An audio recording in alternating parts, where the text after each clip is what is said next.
நம்ம இன்றைக்கி பார்க்க போகிறது 9வது பாடமான விகித பகுப்பாய்வு. இந்த பாடம் ரொம்ப ரொம்ப ஈஸியான பாடம். அதே போல் நிறைய நமக்கு மார்க்கும் வாங்கி கொடுக்கக்கூடிய ஒரு பாடமாக இருக்கும். ஏன் அப்படின்னு கேட்டிங்கன்னா, இதில் கட்டாயம் நமக்கு 2 5 மார்க் இருக்குது, ஒரு 3 மார்க் கணக்கே இருக்குது. அது போக நமக்கு ஒரு 2 மார்க்கில் ஒரு தியரி, 3 மார்க்கில் ஒரு தியரி, ப்ளஸ் 1 மார்க்கில் ஒரு கணக்கு ஒன்று வந்துடும். அதோட நமக்கு 1 மார்க்கில் ஒரு 2-3 1 மார்க்கும் இதில் வந்துடும். ஸோ நமக்கு பாட வாரியாகவும் சரி, மார்க் வாரியாகவும் சரி, இந்த பாடம் ரொம்ப ரொம்ப முக்கியமான பாடம். இதில் நம்மளுக்கு இங்கே ஒரு சார்ட் கொடுத்துருக்காங்க பாருங்கம்மா. இந்த சார்ட் பார்த்திங்கன்னா நமக்கு மொத்தம் 4 விகிதங்கள் இருக்குது. அதாவது இந்த 4 விகிதங்களில் உள்ள சப்டிவிஷன் இருக்குது.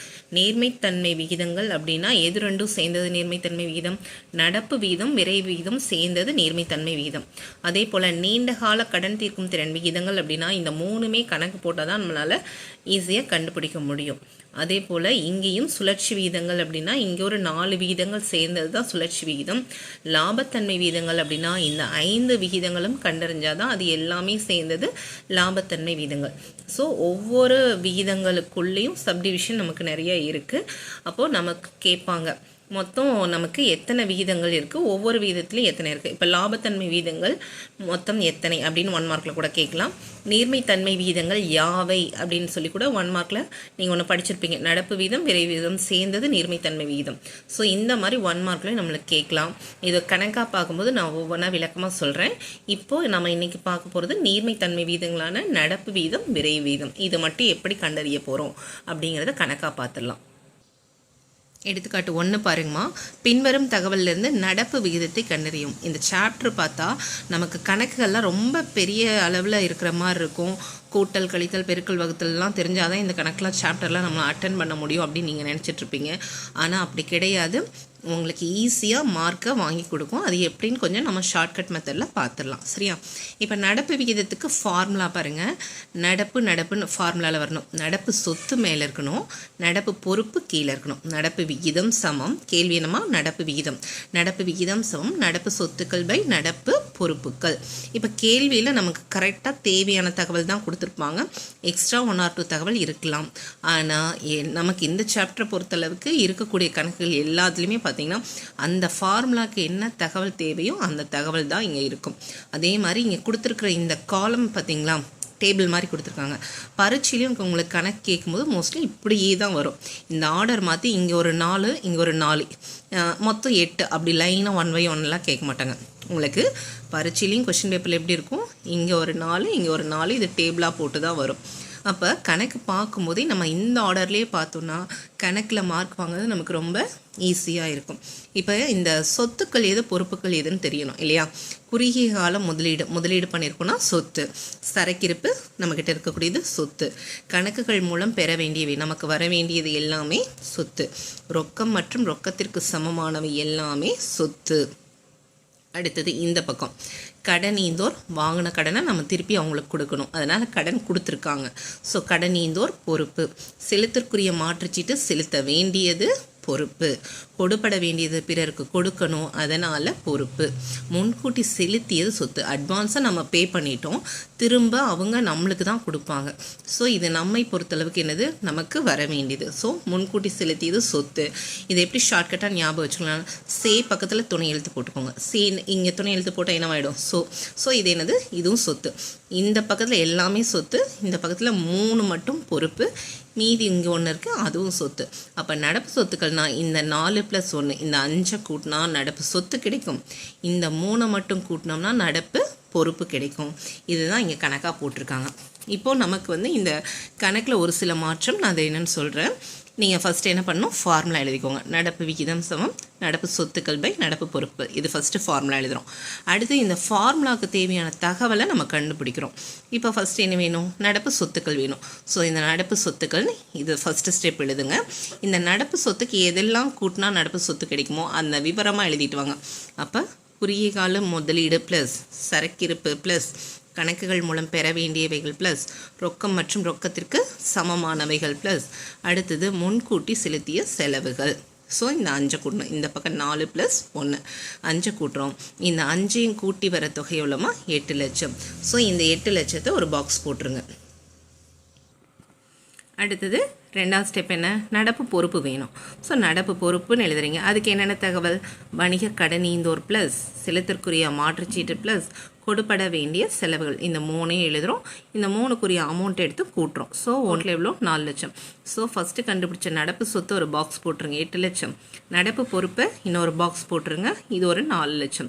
ஏன்னா உங்களுக்கு ஸ்டெப் மார்க் தாம்மா, அதனால் நீங்கள் எப்பயுமே இந்த கண்டுபிடிக்கிற விடையை ஒரு பாக்ஸ் போட்டிங்கன்னா மட்டும்தான் உங்களுக்கு அங்கே ஈஸியாக தெரியும். சரியா? இப்போ ரெண்டும் கண்டுபிடிச்சாச்சு. அடுத்த ஸ்டெப் என்ன பண்ணணும், ஃபார்முலாவில் அப்ளை பண்ணணும். அதனால் இங்கே கொண்டு மேலே புக்கில் இருக்கிற மாதிரி போட வேண்டாம்.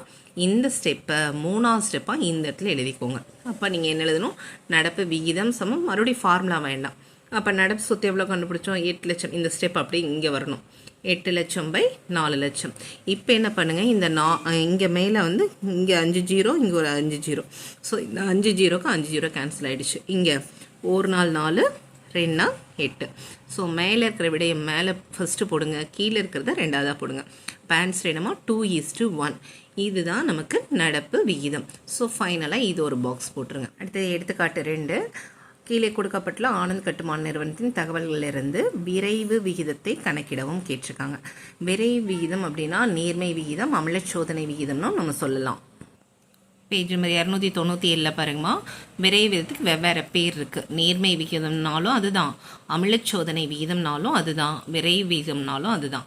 ஸோ விரைவு விகிதத்தை நீங்கள் எப்படி வேணால் நம்மளுக்கு கணக்கு கேட்கும்போது இந்த மாதிரி மாற்றி கேட்பாங்க. இப்போ அங்கே கேள்வியில் என்ன கேட்டிருக்காங்க, விரைவு விகிதம் கணக்கிடவும் கேட்டிருக்காங்க. ஆனால் திடீர்னு நம்மளை ட்விஸ்ட் பண்ணி கன்வின்ஸ் பண்ணுறதுக்காக அமிலச்சோதனை விகிதத்தை கணக்கிடவும் கேட்டால் இதே தான் விடை. ஓகேவா? ஸோ விரைவு விகிதத்துக்கு வெவ்வேறு பேர் என்ன இருக்குது, விரைவு விகிதம் அல்லது நீர்மை விகிதம் அல்லது அமிலச்சோதனை விகிதம். இது புக் இன்சைட் 1 மார்க்லேயும் நம்மளுக்கு கேட்கறதுக்கு வாய்ப்பு இருக்குது. நான் முதலே சொன்னேன் இல்லையம்மா, உங்களுக்கு வந்து ஏற்கனவே கணக்குகளில் பார்த்தீங்கன்னா தேவையான தகவல் மட்டும்தான் கொடுத்துருப்பாங்க. இந்த கணக்கும் அப்படி தான். அப்போ விரைவு விகிதம் ஃபஸ்ட்டு ஃபார்முலா எழுதிடலாம். விரைவு விகிதம் சமம் நீர்மை சொத்துக்களை மேலே போடணும், அதே நடப்பு பொறுப்பை கீழே போடணும். இப்போ நீர்மை சொத்துக்களுக்கு நம்ம ஃபஸ்ட்டு கண்டுபிடிக்கணும். அதுக்கான ஃபார்முலா என்னென்னா பார்த்தீங்கன்னா இது செப்பரேட்டாக எழுதிக்கணும். நடப்பு சொத்துக்கள் இங்கே கொடுத்துருப்பாங்க இல்லையாம்மா, நடப்பு சொத்துக்கள்லேருந்து இந்த 2ஐயும் கழிச்சிடணும். எந்த 2ஐயும், சரக்கிருப்பையும் முன்கூட்டி செலுத்தியும். நடப்பு சொத்துக்கள் எவ்வளோமா இருக்குது, 2,50,000. ஸோ இந்த 2,50,000லேருந்து சரக்கிருப்பு 50,000, முன்கூட்டி செலுத்திய செலவுகள் 15,000. இந்த 2ஐயும் தனித்தனியாக கழிக்கிற பதிலாக 2ஐயும் என்ன பண்ணிக்கலாம், மொத்தமாக கூட்டி இதிலேருந்து என்ன பண்ணிடலாம், கழிச்சிடலாம். ஸோ அதுக்கு தான் இதை 2ஐயும் கூட்டணும் அப்படிங்கிறதுக்காக இங்கே ப்ளஸ் போட்டிருக்கு. இந்த 2ஐயும் கூட்டி இந்த நடப்பு சொத்துலேருந்து கழிக்கணும். அடுத்தது ஃபார்முலாவில் என்ன வேணும், நடப்பு பொறுப்பு டைரெக்டாகவே கொடுத்துட்டாங்க. அதனால் இப்போ இந்த 3 தகவல் தான் நமக்கு தேவையான தகவல்.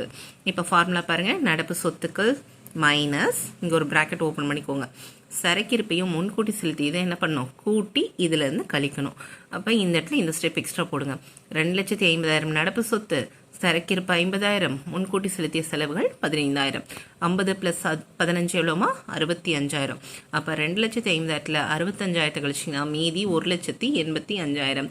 இந்த ஸ்டெப்பு புக்கில் இருக்காது, அவங்க வேறு மாதிரி போட்டிருப்பாங்க. நீங்கள் இதை ஃபாலோ பண்ணிக்கோங்க. இப்போது ஃபார்முலாவில் நமக்கு தேவையான நீர்மை சொத்துக்களை நம்ம கண்டுபிடிச்சிட்டோம். ஸோ அதை எங்கே போடணும், ஃபார்முலாவில் மேலே போடணும். 1,85,000 மேலே போடணும். நடப்பு பொறுப்புகள் கேள்வியிலேயே டைரெக்டாக இருக்குது, அந்த 1,00,000 கீழே போடணும். போட்டுட்டு இந்த 3 ஜீரோ என்ன பண்ணுறீங்க, காமனாக இருக்கிறத கேன்சல் பண்ணிடுங்க. இப்போ மீதி எவ்வளோ மார்க்கு, கீழே 2 ஜீரோ இருக்குது. ஸோ 2 ஜீரோ இருக்கிறனால 2 ஸ்தானம் தள்ளி புள்ளி வச்சுக்கோங்க.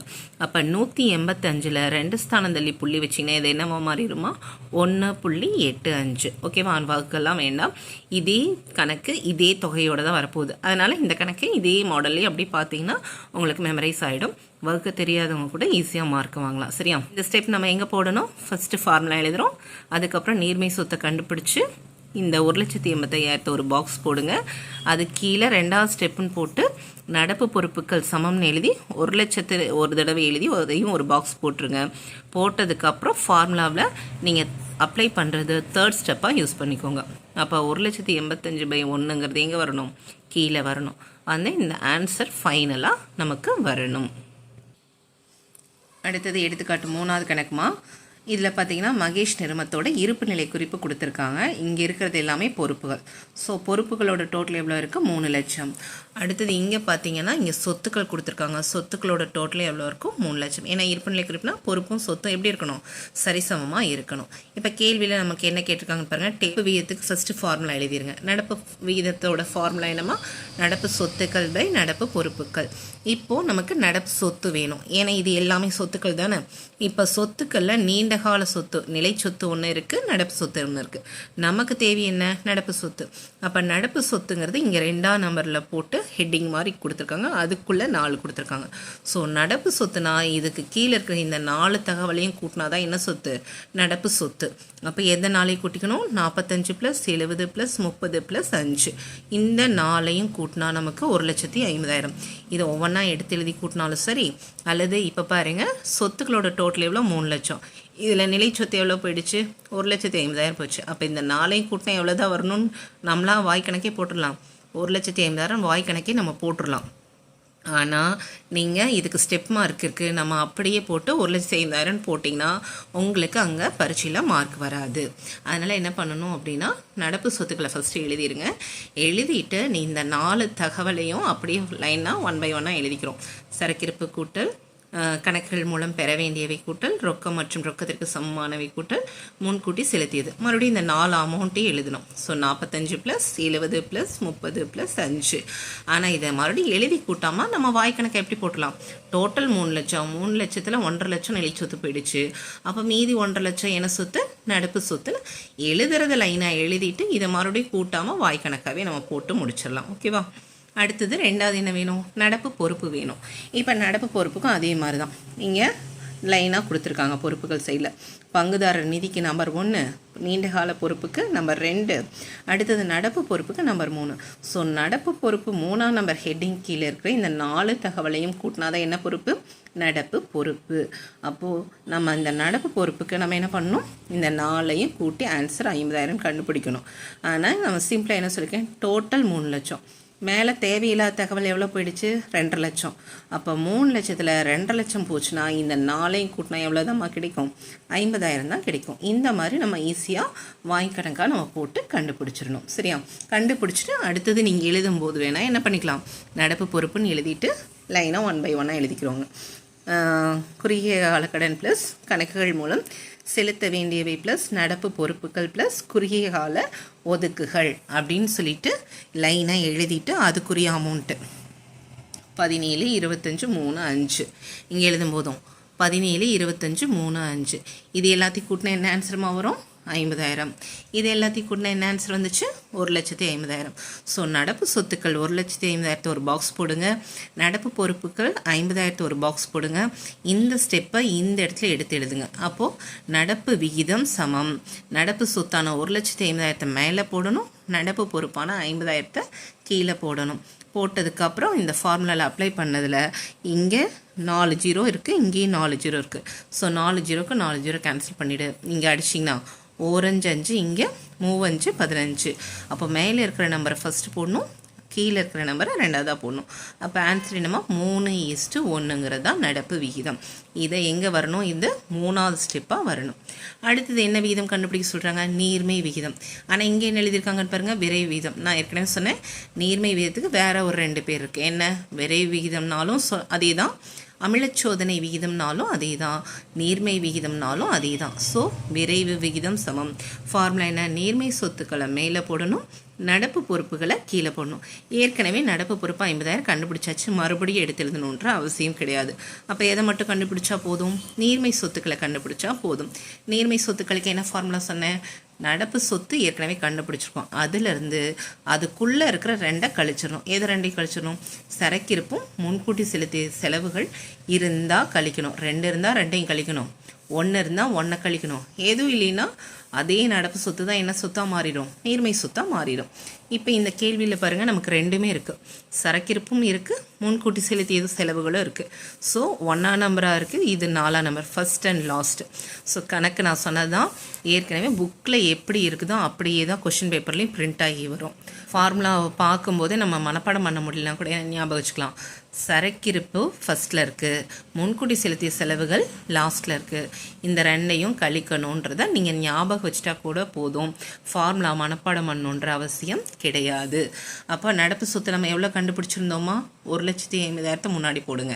சரக்கிருப்போட அமௌண்ட்டு 45, முன்கூட்டி செலுத்திய செலவுகளோட அமௌண்ட்டு 5,000. 45 5 கூட்டினா 50,000. ஸோ 1,50,000ல் 50,000 கழிச்சிங்கன்னா எவ்வளோமா, 1,00,000 ஆன்சர். ஸோ இந்த ஸ்டெப்பு போடாமே அவங்க டைரெக்டாக கொண்டு வந்துட்டாங்க. நீங்கள் இந்த மாதிரி போடுங்க. இப்போது நமக்கு ஃபார்முலா என்ன வேணும், நீர்மை சொத்துக்கள் வேணும், அதை தான் கண்டுபிடிச்சிருக்கோம். நடப்பு பொறுப்பு ஆல்ரெடி நம்ம கண்டுபிடிச்சி வச்சாச்சு 50,000. இப்போது ஃபார்முலாவில் அப்ளை பண்ணுறோம். அப்போ நீர்மை சொத்துக்கள் கண்டுபிடிச்ச 1,00,000 மேலே போடணும், நடப்பு பொறுப்பு 50,000 கீழே போடுறோம். கீழே போட்டதுக்கப்புறம் இங்கே 4 ஜீரோக்கு இங்கே 4 ஜீரோ கேன்சல் பண்ணிவிடுங்க. இங்கே அடிச்சிங்கன்னா 1 5 2 5 10. அப்போ ஆன்சர் என்னமா 2:1. இது படிக்க முடியாதவங்களுக்கும் ஈஸியாக மார்க் வாங்கி கொடுக்கும். எப்படின்னா, நீங்கள் அவங்களுக்கு இதெல்லாம் தெரியலைன்னா கூட எடுத்து எழுதினீங்கன்னாவே அதுக்கு மார்க் கிடைக்கும். நடப்பு சொத்துன்னா எழுதி அமௌண்ட்டு கூட்டியிருக்கீங்க, நடப்பு பொறுப்புனா எழுதி அமௌண்ட்டு கூட்டியிருக்கீங்க, அப்படி எழுதியிருந்தாவே உங்களுக்கு மார்க்கு கிடைக்கும். ஏன்னா அக்கௌண்டன்சி பொறுத்தளவுக்கு உங்களுக்கு என்னம்மா ஸ்டெப் மார்க் தான். சரியா, கணக்கு தெரிஞ்சால் போடணும் அப்படின்ற விஷயம் கிடையாது.